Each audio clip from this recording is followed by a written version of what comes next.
Hey, what's up, everybody?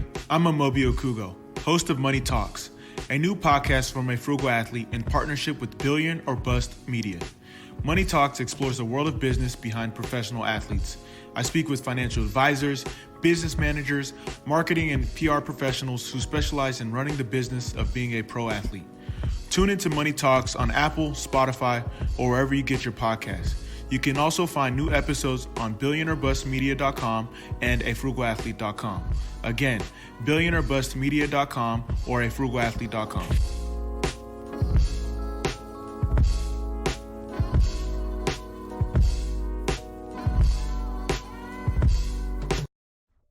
Good day, good people, and welcome to the 2 Cents Podcast. I am your host, Jay Richardson, and I am excited today. But before I get too excited, let me remind you guys, please follow the 2 Cents Podcast. Please like, subscribe it, share it. We want to grow. We want to find out more about what you guys like. If you want to interact, please follow me on Twitter. That's at JRichardson99. You can also hit me on Instagram and follow the 2 Cents Show on Instagram. That's at 2 Cents Show. And we will be right there to talk, to interact, and, get the feedback because we love that. Now, that's out of the way. Let's get right into it. Payday in the NFL, well, pay week in the NFL for some guys that have been waiting for that money and finally got their hands on it. And first up is my guy, former Ohio State running back Ezekiel Elliott. Just read up with the Cowboys, which we all knew was going to happen. Might I add that I called this a handful of weeks ago when I had people texting me going, dude, the Cowboys are really thinking about trading Zeke. I think they might trade him to Houston or the Seattle or to any one of these teams, Green Bay. I was like, no, Zeke's not going anywhere. The Cowboys are not that dumb. And don't let all of the false flagging that Jerry Jones was doing all summer fool you, where he was, basically trying to downplay, the significance of his running back's contributions to the team. And, that's part of most negotiating tactics is if you want to maintain leverage, which the Cowboys had the most of, then what do? You undersell the commodity that you wish to purchase. That particular commodity is the services of Ezekiel Elliott, and they've made a purchase, and it was a big one. 6-year, $90 million. We're talking about $50 million guaranteed. The totality of the contract could go up to $103. That's $103 million in possible potential value. I'm sure that's with incentives and everything, whatever. All that means is he is now the highest paid running back in the NFL. He leapfrogged Todd Gurley, who was right at about $14.3 million a year. Zeke will be at $15 per year. That is big time. Sets a new bar for the running backs. Also sets a new, the way we look at running backs, especially elite running backs, because just 5 years ago, it was, hey, all you need is a pair of good running backs. You don't have to pay either of them too much. And, when one breaks down, you'll have the other one and you bring in a new one, and it's a position you can recycle at, high turnover position. Well, now we're finding out that if you do find a great one, you have to hold on to him. And I love that. I love that for Todd Gurley. I love that for Zeke. One day it'll be the same for Saquon. Le'Veon Bell got his money, but I bet he's looking at Zeke's money going, hold on now. And, hey, this is how it is. It's all about timing. It's all about the market and what the market dictates. Get your coin, Zeke. We happy. Speaking of the market and what it dictates, L.A. Rams quarterback Jared Goff also got paid, and he got paid something so serious. Jared Goff got right around $134 million with $110 million guaranteed, which is, of course, a record, an insane record. And with these quarterbacks, it seems like every 6 months the market just resets itself and goes up. Carson Wentz had just got paid. He had $107 million guaranteed. Next thing you know, Goff comes in here, never won anything, did make it to a Super Bowl, but was partially the reason they lost that Super Bowl. And that's just his youth and inexperience shown through there, and they got their butts kicked, by a team that tends to do that to a lot of people. But he got his money, and that's all that matters. We pretty much have to expect at this point that when Pat Mahomes' deal is now up to get done, he probably should get like $200. He should get a baseball contract. He really should. He'll probably get $150 million guaranteed. That's just my guess. Now, this does put pressure on the Cowboys with the market reset at quarterback, and with all the pay scales now becoming what they are for the quarterbacks. You expect Dak Prescott, whose numbers and performances in the playoffs are better than Jared Goff's, you expect him to get paid. I mean, these two are going to be tied together around the same age, came in the league around the same time, and now we're expecting to see one set the bar for the other, especially financially. So after you see what Jared Goff got, oh boy, Dallas, y'all got to find, dig deep in your pockets, because you got to do it for Dak too. That's just how it goes, and that's how it goes with quarterbacks, and he's a valuable one. And he's a valuable one to you guys, but not as valuable as Zeke when it comes to who's the most important to that team. We all know that, and that's why he got paid better than any running back out there. What this does mean, though, which is pretty cool, is that right now, the highest paid running back and highest paid wide receiver in the NFL, which are the two premier skill positions on offense in the NFL, and the highest paid at both positions are former Buckeyes, right?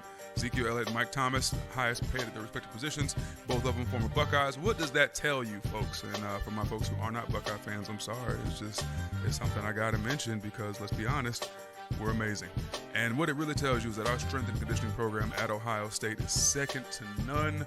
Coach Mick, strength coach at Ohio State, is fantastic. Spent some time with him recently, and he's been cranking out monsters out of that university ever since him and Urban Meyer arrived on campus.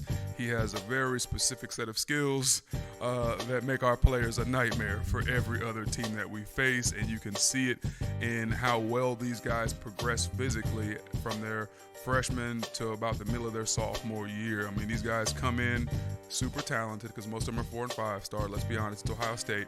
But when they come out, when they emerge from that weight room, they emerge kind of like how Captain America emerged from that chamber after his, he took the secret serum. They look like super soldiers, man. These dudes are all swollen with muscles and look like they're ready to run and jump and destroy things, and they do. And we usually win because of it. And our guys go to the NFL because of it. Obviously, you'll note that we are among the top 2 teams who have put the most guys in the NFL in the last, forever. And now we have the 2 highest paid running back and wide receiver. It all starts at the U. So make sure, you youngsters out there, if you have a chance to go there, probably want to do it if you're good enough. Sorry, it's a shameless plug for my school, for my squad, because I love them, and I'll talk more about them later in the second half. I want to get into something else right now because this is breaking news today. For me, it's annoying news because I just spent a part of a podcast last month in a way trying to defend this guy only because I recognize his talent and I understand that things aren't always what they seem. But this time, y'all, things are exactly what they look like. The Oakland Raiders are now planning to suspend wide receiver, new addition to the team wide receiver that they just paid well over $50 million to, Antonio Brown. Oh my goodness, this is a headache. Here's what's going on, right? And I don't want to run down the list of all the things that he's, just all the little distractions that he's created since he's been in Oakland, but I have to, right? He gets to Oakland, he gets his money, he gets paid. John Gruden and the GM Mike Mayock are now, taking this team over, and they're getting this team ready to have a great year before they head off to Las Vegas. And they think, man, we got to get somebody for Carr to throw the ball to, their quarterback, and we need somebody that's going to make a splash, put butts in seats. They go and they get always talented, right? 9-year veteran. This guy had last year led the league in almost every statistical category for receivers. He's that good, and we know it, but he's also that controversial. He's also that much of a distraction, as the Pittsburgh Steelers will tell you all about. His locker room, Facebook living and getting into with Big Ben and all that. He gets to Oakland. He has a chance to just kind of wipe the slate clean and start over. And what does he do?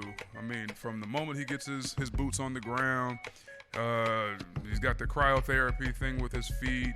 His feet look like frozen raisins, and everything's all messed up. And now he can't practice. Then he doesn't practice or pretty much participate in all of the training camp because I watched Hard Knocks and I didn't see him out there more than 1 or 2 days. However, those 1 or 2 days he did practice, the dude looked phenomenal. All the other wide receivers were talking about it, and everyone on the team was saying, man, this guy is he is as good as advertised when he's there. Problem is, he ain't there when he's supposed to be. So he has the issue with his feet. He has the issue, with not being available because he's now having to heal from that. Then we get the helmet issue, right? He's got the same helmet the last 9 seasons. He wants to keep the same helmet. That helmet's now outdated, over 10 years old. They got to put in new helmets. It's a liability issue. That's something that the NFL has to do. Sorry, nothing they can do about it. That's just part of the game. That's, it'll end up being an insurance issue later on if they don't, yada, yada, yada. He finally agrees to switch out the helmets after like a week of just a headache and even tried to file a lawsuit, which is just too much. And we have something else. So after all of that, he's supposed to be ready to go, ready to play, and he misses practice. He missed practice, and he missed a couple of team meetings, and I believe probably some rehab work, and that happens. But what players often got to realize is if you miss practice or if you miss a day of off-season training work that is mandatory, or if you miss, if you're a guy who's rehabbing an injury and you miss a rehab session, these are all things they will penalize you for. And by penalize you, I mean they will fine you for. And by fine, I mean they will payroll deduct your money out of your account before it gets into your pockets. That's just how it works in the NFL. And that's what happened to Antonio Brown. He got suspended, or I'm sorry, he did not get suspended, but he's about to. But he got fined, right? He gets fined something like $53,000 for missed practices. This is something that I just got done saying is normal. However, what people need to realize is he's a superstar, right? Okay, so I played with some guys who were considered Hall of Fame level guys, right? Played with Warren Sapp, played with Drew Brees, handful of other guys. There are guys in this league who are not made or are not required to make every single practice. That is a thing, right? I don't know if people realize that, but in the NFL, the rules are different for different guys, and it's unwritten rules. It's like baseball. You got little unwritten rules in baseball. Same in the NFL. Warren Sapp does not want to practice on Wednesdays. That's the day. That's his day off. Every other Wednesday, or maybe every Wednesday, or whatever during training camp, or maybe every other day. That's his day. That's something that he's discussed with the team, and they know, hey, this is one of Warren's days, and he doesn't have to go in. That's normal. Players understand that. I think, here's just my 2 cents on what I believe happened, and I think this definitely happened. I think AB had a certain schedule in Pittsburgh. I think, he had an agreement with Mike Tomlin. Hey, man, these days you're not going to see me, and these days you will. And he got comfortable in that, and they let it go because, hey, man, that's AB. On Sunday he's going to show up, he's going to do his thing, and as long as you produce, to be honest, people, most of the guys in that locker room don't care. Now, you'll hear guys all over ESPN today talking about, man, I would really hate if my teammate didn't show up to work. That would really, piss me off. I heard Rob Ninkovich on ESPN earlier saying how that would upset him and all that stuff. Dude, that's BS. I'll tell you right now. I don't care if a dude is there, Wednesday, Thursday, or whatever. If he has a day he takes off, that's not my. That's between him and the coaches and management. All I care about is on Sunday, if he shows up and he balls, we all have a better chance of winning, which means we all have a better chance of getting paid, and everyone is happy, everything goes well. Fantastic. That's all I care about as a player, and most guys are usually like me in that regard. They're not sitting around trying to figure out, well, how come he gets to do that and I don't? I don't care, man. That's your situation. I'm worried about my situation. And I think when it comes down to it, when you look at AB, he got comfortable in Pittsburgh being able to do some of the things he wanted to do. Then he gets to a new franchise, and you got to understand where Oakland's coming from. This is a franchise that is trying to get it back, right? They lost the glow a long time ago, probably in the 80s, and they're trying to get it back, and they're hiring a whole new coach. GM rehauled everything, out with the old, in with the new, and Gruden and Mayock are going, we are going to build a winner. And they've been doing pretty decent with some of these trades, some of these off-season acquisitions. I mean, they're trying. They really are. You got to give him credit. And I got to give Mike Mayock credit for coaching everyone hard, for keeping a level of discipline in that building. But when you have a guy who's a veteran receiver, or not just a veteran period, a veteran superstar who's so talented, you want this guy to set a good example for the young guys, because Oakland Raiders have a lot of young guys on that roster. I think they kept something like 11 rookies, like 4 undrafted rookies made that team, which is, that's kind of rare. That means they're trying to go young, but young needs leaders, and they need to draw that leadership from the veteran guys. And if you have a veteran guy that's not showing up, that's not doing certain things, that is a problem. Now, it's on Mayock and these guys to also sit down with AB and find out what his days are, how things are supposed to go. But if this is a situation where he just flat out has had that discussion and still just didn't show up, oh boy, we got some real issues. Here's the biggest issue of all of it. After the team finds Antonio Brown, he goes on to social media, posts the letter from Mike Mayock, posts the fine, and essentially says, this is his quote, when your own team is hating on you, don't worry, they all got to pay, or something to that effect. Okay, now we got a real issue. If I'm Mike Mayock, if I'm John Gruden, man, we got some issues now, because not only is he upset about the fine, but he's making it me versus the team. Hey, B, bro, what are you doing? No one's hating on you. That's a fine. That's a normal thing. You don't show up, you get fined. Now you're gonna fight your team and the other team on Sundays. I don't understand his meltdown right now, and that's what I'm gonna call it, because this is not typical diva receiver behavior. He's always been a diva. The Facebook Live stuff with Mike Tomlin a couple years back, where he was, in the locker room post game streaming, and Tomlin said, "Please don't do that." That's typical diva receiver stuff.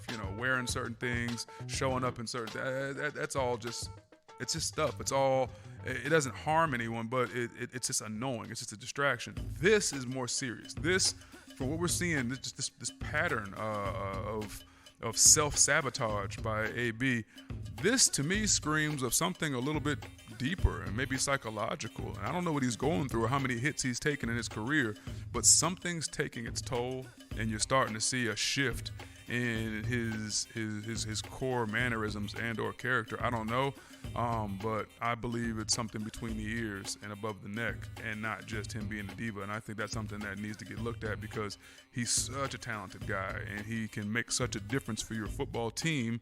And by all accounts, everyone I know that spent time with AB, I've only met him once, and it was in passing, but everyone that talks about him says, man, he's a great dude. Like, he's a good dude. Like, I don't have any guys that have been teammates of his say, oh, we specifically didn't like him. Nah, he treats everybody right. He's not an a-hole to his teammates. I think he's just has some issues that are starting to come to the surface, heading into year 9 or 10 in his career, and I think that's something that really, really needs to be looked at, and I hope they can get figured out, because the repercussions of all this are now starting to fall out, and here it is.